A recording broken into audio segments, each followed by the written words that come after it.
So the Earth for the last 2 million years has been in a really weird state.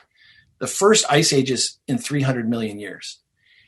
And I didn't know much about this. And this is recent geology being figured out.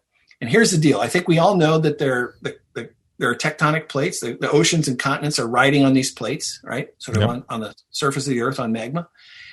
And they move around.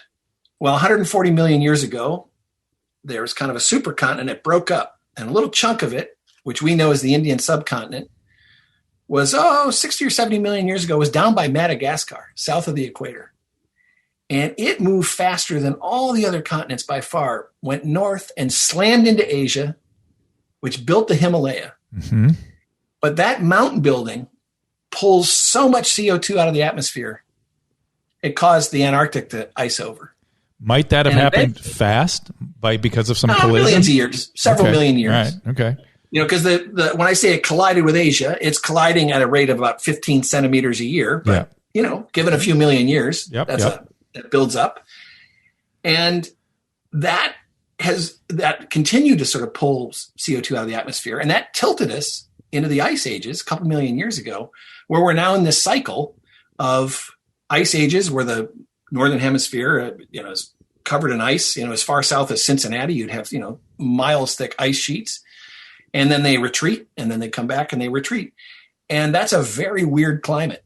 And if you trace the dominoes go back to that Indian subcontinent, which goes back to 140 million years ago when a larger continent broke up. And you're like, well, these are the domino effects. And you say, well, why the hell is this guy talking about this? Because those ice ages, we really think, are what drove our brains to be so damn big.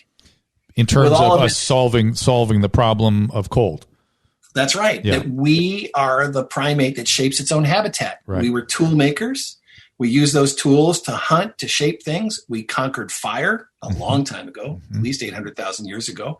And so we could handle these swings in climate because we made our own habitats.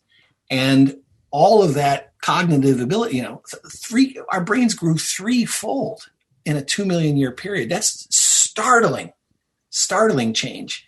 And so that's why I brought up this collision, is because when you all think about our big brains and why we can have this conversation or, play guitar or whatever it might be, that was probably first an adaptation to the climate of the ice ages, which was set in motion by a series of events. I always thought that I never heard anybody say it explicitly, but I always thought that solving the problem of cold, or the improvisation required to deal with extreme cold, had some effect on development and culture and the swings. And in Africa, it's not. It's wet and dry, so it means you're getting lands, either getting very wet or getting very dry. You have to move on, or you have to find some way to kind of manage your way around that. And we just did this better than, other animals that are around. And that's clear in the fossil record. If you go to places where our ancestors lived, you see lots and lots of other mammals going extinct, and you see our ancestors persisting and living in these places, leaving a great archaeological record. And so this is a well-accepted thought that really we owe our big brains to the ice ages. We owe the ice ages to the Indian subcontinent, and we owe that Indian subcontinent to a continent that existed 140 million years ago.